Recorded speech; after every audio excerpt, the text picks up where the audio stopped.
Othuolo en Mary Millicent.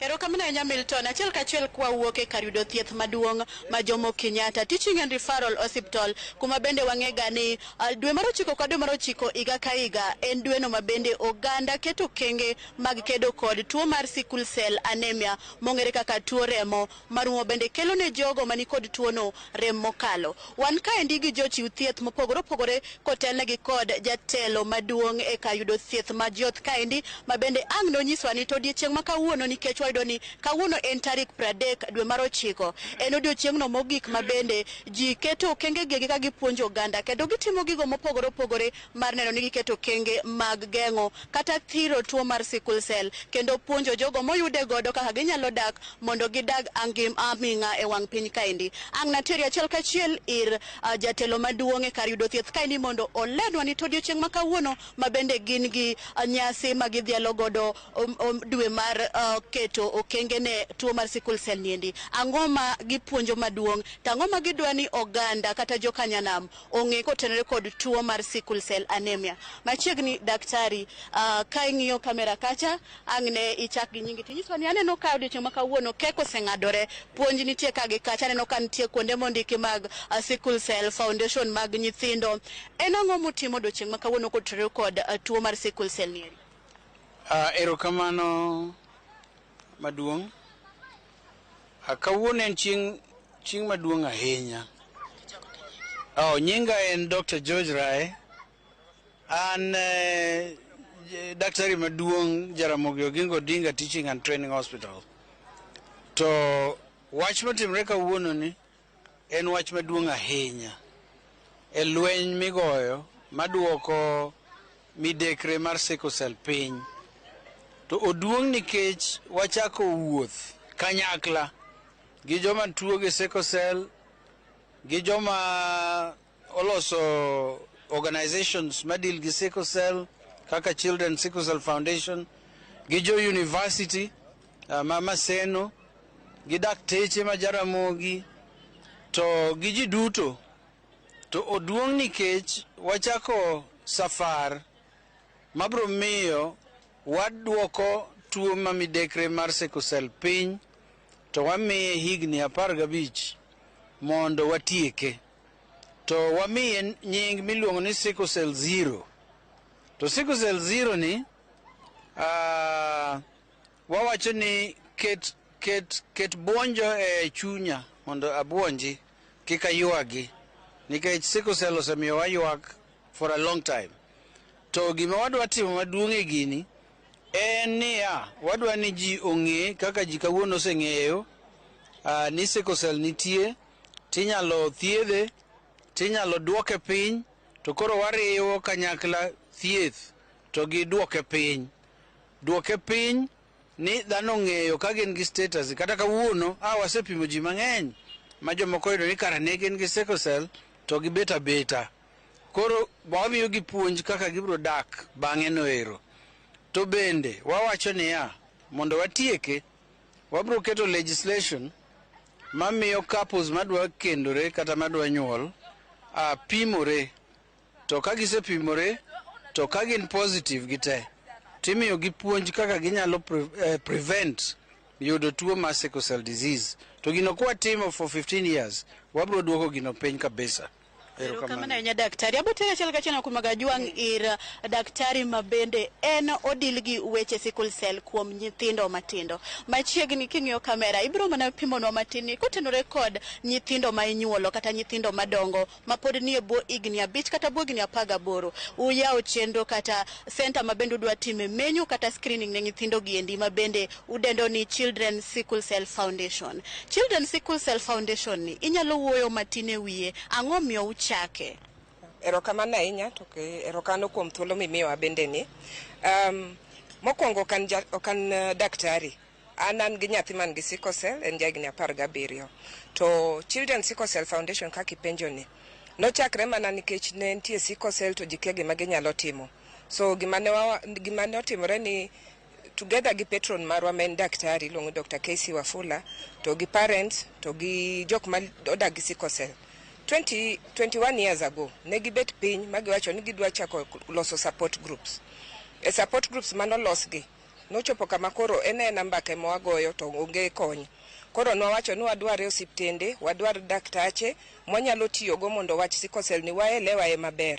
Ng'enyji ne lose nyithindo nikech nyithindogi ok bed well diagnosed, keto chopo kamoro kanyo anyuola ne be kia kaka rite. Koro nikech support group ni wasepuonjore mang'eny kindwa ka. To gi puonjruok ma wasepuonjore godo no, waseyudo kata koro ni waloso structure mo ni wan gi scientific board mwatiyo gi daktache makonyo wa understand sickle cell. Kato kendo kalure bathe kanyo tenge wan gi bende gi other members mo volunteer time gi mamiyo time gi mondo gipuonji ji e wach sickle cell.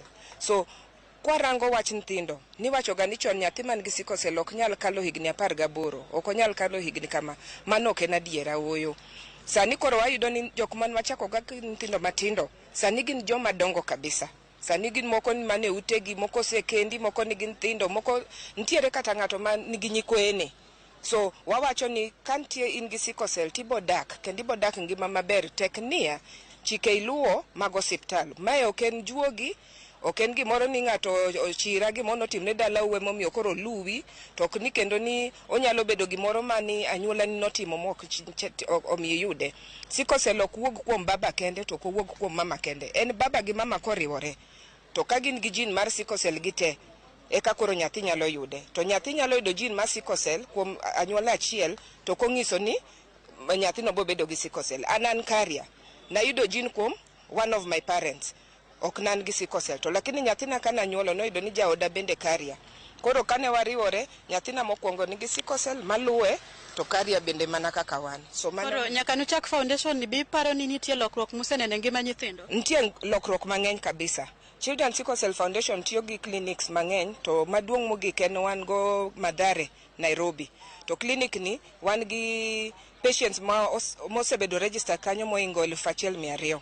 To kuom madhi clinic sakasa wan gi more than 600 patients. To gima muhimu en ni en weekly patient ma Tuesday gi Friday makata kawuono antie clinic. Teto ntiere hospital bende maginyalo ninde miluongo ni Neema bende.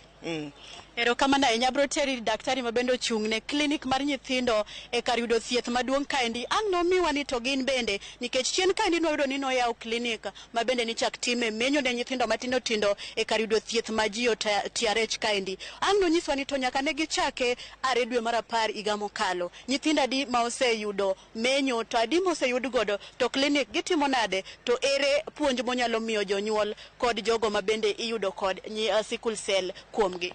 Erokamano ahinya. An iluonga ni Dr. Bernard Awuonda, to atiyo osiptani mar Ramogi Oginga Teaching and Referral Hospital. Koro wan ema ne wachako chenro mar newborn screening. Tiende ni wapimo nyithindo seche monyuolgi, to nwakawogi from the time monyuolgi nyaka gibed weeks auchiel. To gimomiyo nwatimo kamano, ne wadwa ni mondo wang'e status gi. Wang'e to gin gi sickle cell koso gionge sickle cell. To ka gin gi sickle cell, be wanyalo chako gi thieth chon.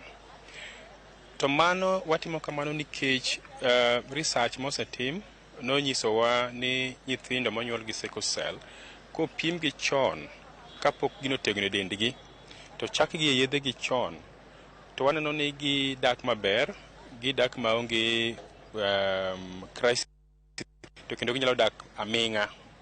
Ginyalo dak aming'a higni mathoth, kendo ginyalo dak kaka nyithindo ok manormal odak, magi dhi e sikul, magi dhi e college, magi train gibed gi careers gi, magi perform kaka joma normal perform. Koro mano momiyo nwachako chenro ni. So nyaka nwachake dwe mar 10 higa mokadho. Sani koro wase screen madhi 7,500. To kuom 7,500 no machiegni 120 osewuok ka nigi sickle cell disease. To moingo 1,000 waseyudo ka nigi gin carriers, to nigi sickle cell trait. To mwase screen go wachako gi e thieth, wachako gi yedhe ma to gina yedhe mabe common, to samoro ka ok wachako gi chon to nyithindo nyalo yudo shida. Koro wachako gi yath mar prophylaxis mar malaria, iluongo ni paludrin. Wachako gi yath moro mamiyo remo be loso remo e del, iluongo ni folic acid. Wachako gi yath moro kendo moro man kech sama gin gi sickle cell wayudo ka gin kinga mar mwili gi ni piny, koro giyudo infections mang'eny. Koro yath moro wachako gi waluongo ni PenV, ma penicillin, mamiyo gi koro mondo wakinga go infections. to kendo wadwaro ni ka gichopo dweche 9 madhi 10 to nitie yath moro machielo mwachako giluongo ni adoxurea. Koro mani gima watimo, to watimo counseling ne parents, wang'iso kaka nyalo dak, kaka nyalo pidh nyathini miye chiemo mondo dendi ogerre maber. Koro mane kama wasechope nyaka ne wachak timo wachwa mar newborn screening ni. To mana mapiyo piyo, nyathi moyudi gi sickle cell katin to miye rit maber kaka daktari, biparo ni onyalo gike ngima makoro en ok obed gi rem maka gi kacha, ngimane nyalo dhi ni koro achien kibri pime tiyudo kata ni sickle cell cha odok piny e dende, kendo geno samoro nyalo bedo ni ka omedo tegno ka omedo dongo to gini nyalo rume dende. Koro gima nyaka kunga wach ni sickle cell wane oluongo ni genetic condition. Tiende ni mondo nyathi oyude nyaka min gi wuon gi bende bed gi jino. Koro yudo jin machielo wuok kuom min gi, achiel wuok kuom wuon gi. To sama osenyuoli kode adieri idak kode, ibiro daga ni gimibiro dak go, lakini tinde nitie thieth moko tiyo biro kaka mwaluongo ni stem cell therapy. Mas wayudo ni nyalo loko jin no mabe ng'ato beda negative daga maber. Lakini thieth no pod waonge kode korwa koni. Lakini thieth ma wan go korwa koni yedhe ma wacho mochiwo ka be konyo jogi dak kendo gidak maber maonge rem to kendo gidak aming'a. King'iyo history mar sickle cell disease, wayudo ni nitie joma osedak higni mathoth mabe kata wan joma onge sickle cell ok wanya dak kamano. Joma osedakie ahinya nitie mosedok mobedo nyaka higa 95. Nitie mama moro iluongo ni Ernestine Diamonds, nyar America, be inchako tho ka joge 94. To be nitie mama moro be Nigeria ka be sani osedak higa madhi 95 nigi sickle cell, to kendo gitimo a lot of advocacy work oko ka. Koro gima mano nyiso wa ni dak to ginyalo dak gi mang'eny ka gitiyo gi yath kendo ka ginene ka gichiemo maber magiritre maber. Ero kamana ahinya. Nyaka Ramogi wangie thuolo ni endi abro teri ir achiel kachiel nyaka ir ng'atno mabende kedo kod tuo mar sickle cell. Obro leronwa matin mondo nyiswa kata puonjo matin kotenore kod menyo kata timo screening ka iparo mondo ing'e ni chalni kotenore kod tuo mar remo ni endi chalo nade. Machiegni king'iyo kamera kichako gi nyingi inyalo nyisowa matin ni to ni ifwenyo karango ni in gi sickle cell tisedak kuom thuolo maromo nade, ngimani dhi nade gi weche motenore kod menyo. Go erokamano ahinya. Mokwongo adako ni tuo mar sickle cell ok en tho. To kachako gi nyinga iluonga ni Rehema Koth Ogutu, adak e boma ma Kisumu kae. Ajahigni 39.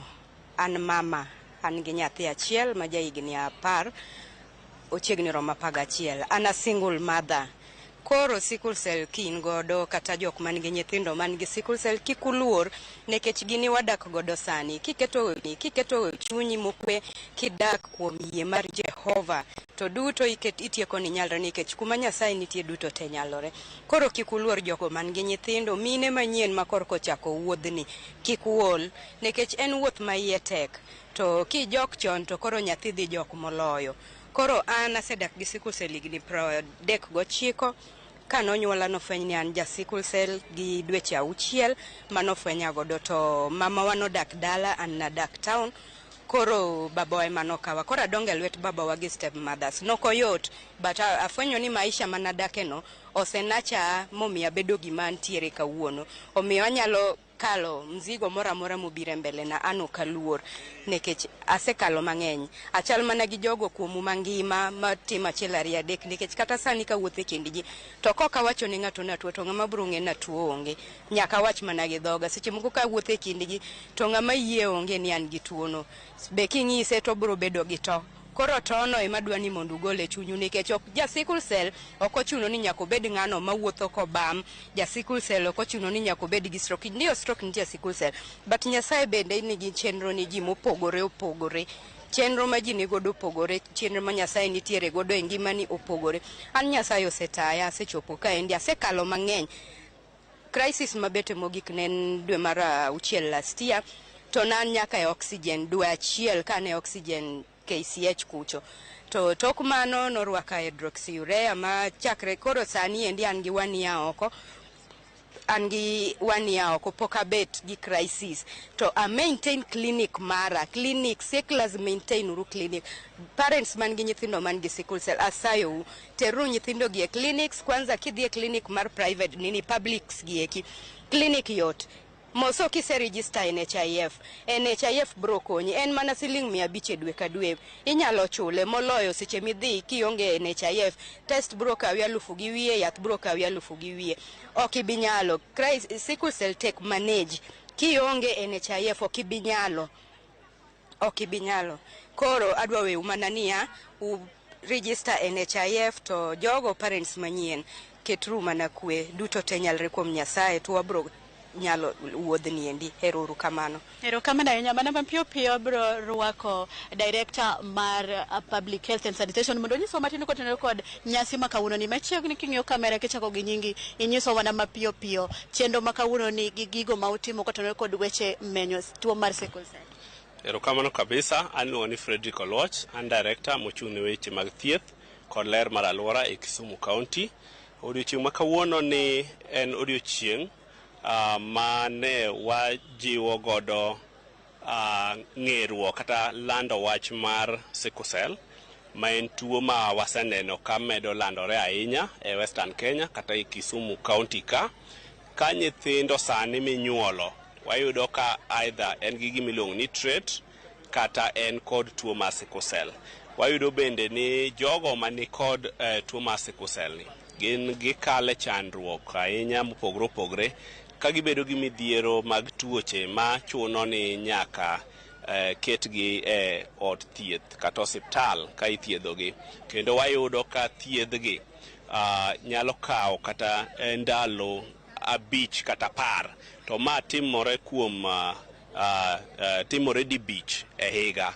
Mano ng'iso ni gin kod chandruok gi midhiero ahinya kendo gitiyo kod pesa mang'eny ka anyuola margi bende kawo sagi mang'eny ka ritogi kendo ng'iyo wechegi mag thieth. Kaka Kisumu County wasechako chenro mang'iyo ni wapimo jogo ma dwa kendore kata kawore mondo mi kik gibed ni gikawore jogo manyalo dhi nyuolo nyithindo mani kod sickle cell. Wan kod chenro mar keto jogo manigi sickle cell e marwa ten NHIF ka bende wang'iyo ni to jogi oyudo yath kod thieth mowinjore e Kisumu County. Erokamano ahinya. Mana kamano gi thuolo ni endi ang' watie gi kanyo mondo wakelnu mathoth kotenore kod weche sickle cell nikech wayudo ni thoro wach mabende gin go kaendi kawuono en ni kata isebedo ng'ama ng'ongo to pok ing'eyo chalni kotenore kod tuo mar sickle cell owinjore itim menyo no mondo ing'e chalni. Wayudo ni nitiere jogo mabende oyudo chalgi kawuono ka moko owuok ka gionge go to moko yudo ka gin carriers. Ka kamano taduoke e studio gi thuolo ni endi mathoth ang'o mondo kelonu mondo mi udhi nyime kod kelo weche manyien matucho koni kod kocha. Milton an kuomi nyalo dhi nyime gi thuolo ni wambe kapod wamedo loso gi ji mopogore opogore kotenore kod odwe kata odiochieng' ma bende idhialo kata iyange weche mag kedo kod tuo mar sickle cell. Milton. Erokamano ahinya Milcent Adhiambo kuom report